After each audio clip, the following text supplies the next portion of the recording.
Alors en fait, j'intervenais donc en tant que chef de la Miviludes pour ouvrir cet après-midi de sensibilisation d'élus locaux, de fonctionnaires de l'État, de professeurs, de l'ensemble du département sur la question donc de la sensibilisation au danger des dérives sectaires.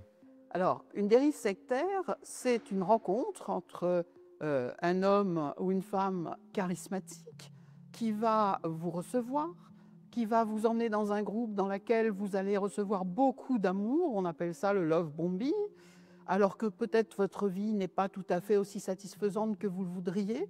Et là, il va vous cibler et va déterminer ce que vous attendez d'un groupe sectaire. Et il va vous faire des promesses mensongères tout à fait adaptées à vos aspirations. Une fois que vous aurez été séduit, vous allez rentrer dans le groupe et rentrer dans la nasse. Et à ce moment-là, vous ne pourrez plus en sortir, car son but, c'est de vous transmettre sa doctrine, quelle qu'elle soit. La secte est toujours à la main du gourou.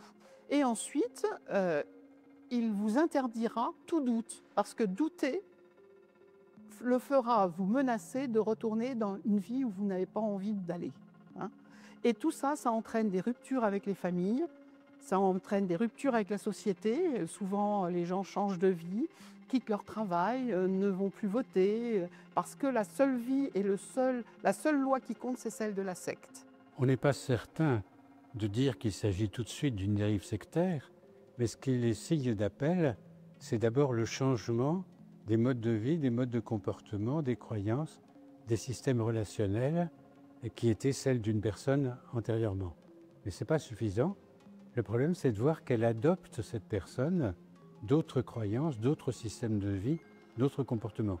Donc il y a une rupture et une acquisition. Les dérives sectaires se développent un peu dans tous les domaines.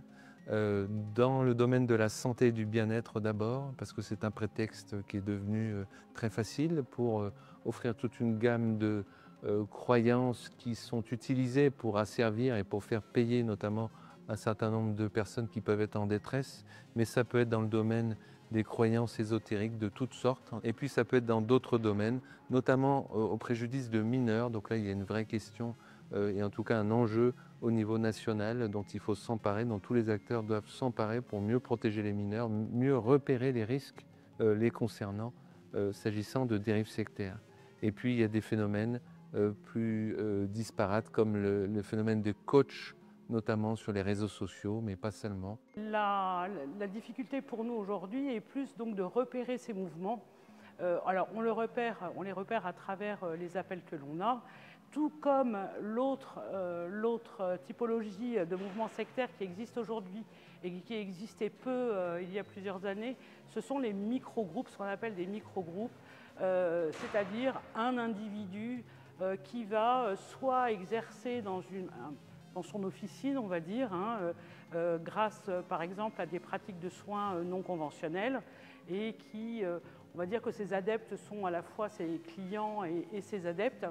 La difficulté donc aujourd'hui, elle est là, c'est de repérer tous ces micro-mouvements. À l'UNATFI, on repère au minimum un nouveau mouvement par jour.